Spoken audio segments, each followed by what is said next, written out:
20 presque à Paris, le temps de passer un œil sur les médias avec vous, Cécile Galuccio. Bonsoir. Bonsoir Florent. Vous commencez aujourd'hui avec l'affaire Weinstein qui défraie, pardonnez-moi la chronique, sur les réseaux sociaux. Et oui, à chaque jour, de nouvelles langues se délient. On a cet article qui dresse la liste vertigineuse des accusations connues. Les premiers témoignages datent des années 90, notamment l'actrice Rosanna Arquette. Elle raconte qu'Harvey Weinstein aurait tenté de lui faire poser la main sur son sexe et lorsqu'elle le repousse, il lui répond « Vous commettez une grave erreur ».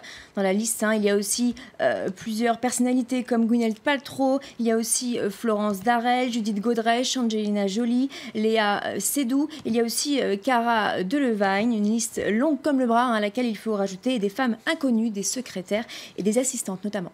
Et ce qui ressort sur la toile, Cécile, c'est qu'en fait, tout le monde savait, ou tout du moins. Et oui, et pour Courrier International, cette affaire est une longue omerta, un article qui commence avec ces mots. Tout le monde savait que le producteur se comportait de façon inqualifiable, mais tout le monde s'est tu. On a aussi ce dessin de Wings qui est d'ailleurs très représentatif. On y voit un homme courir après une femme et Hollywood qui fait l'autruche. On a aussi, pour Soir Max, c'est un abject secret de Polichinelle. En fait, c'était tellement connu du grand public qu'en 2013, en pleine cérémonie des Oscars, juste après avoir présenté les actrices nominées, le réalisateur Seth MacFarlane avait lancé « Félicitations, mesdames, avec ça, vous n'avez plus à prétendre que vous êtes attirés par Harvey Weinstein ». Évidemment, tout le gratin d'Hollywood avait ri, gorge bien déployée, mais aujourd'hui, évidemment, plus personne n'a envie de rire. Plus personne ne rit. Vous l'avez dit, évidemment, la toile a réagi très violemment parfois. Et oui, sur France Inter, Antoine Decaune a d'abord commencé par traiter Harvey Weinstein de, je cite, un gros porc puant.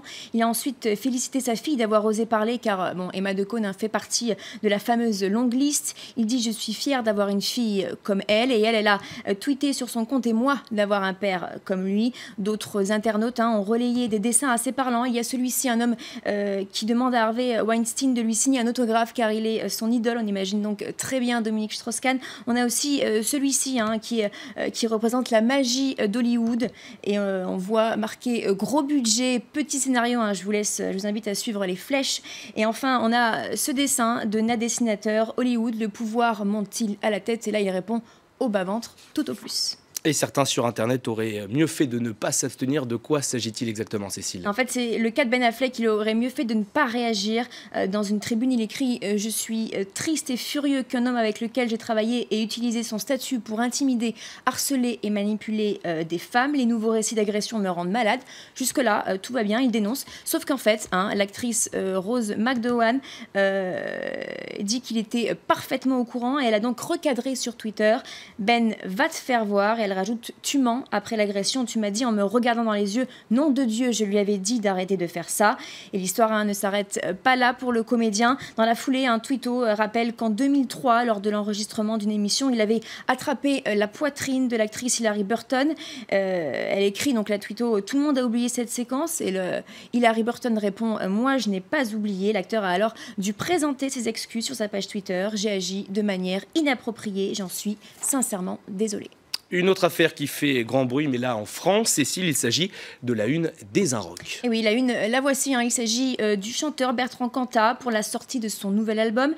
Un choix que beaucoup jugent inapproprié pour Marlène Schiappa, la secrétaire d'État chargée de l'égalité entre les hommes et les femmes. Au nom de quoi devons-nous supporter la promo de celui qui a assassiné Marie Trintignant à coups de poing?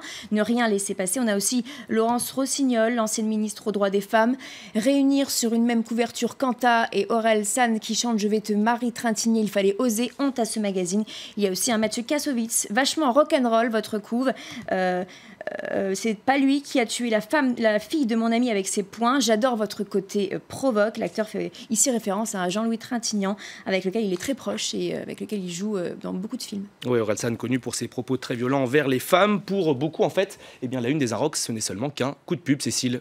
Et oui, c'est ce que reproche le chroniqueur Raphaël Enthoven sur Europe 1, je cite « Le problème, c'est que les rédacteurs d'un magazine putassier qui met un meurtrier en couverture pour doper ses petites ventes tiennent pour des censeurs les gens qui osent s'en indigner. » On a aussi plusieurs tweetos qui sont indignés. Celui-ci a bel et bien acheté le magazine, mais dans le but de le replacer dans les rayons appropriés, à savoir dans les rouleaux de papier toilette. On a encore celui-ci qui constate qu'en France, en 2016, au moins 123 femmes sont mortes sous les coups de leur conjoint.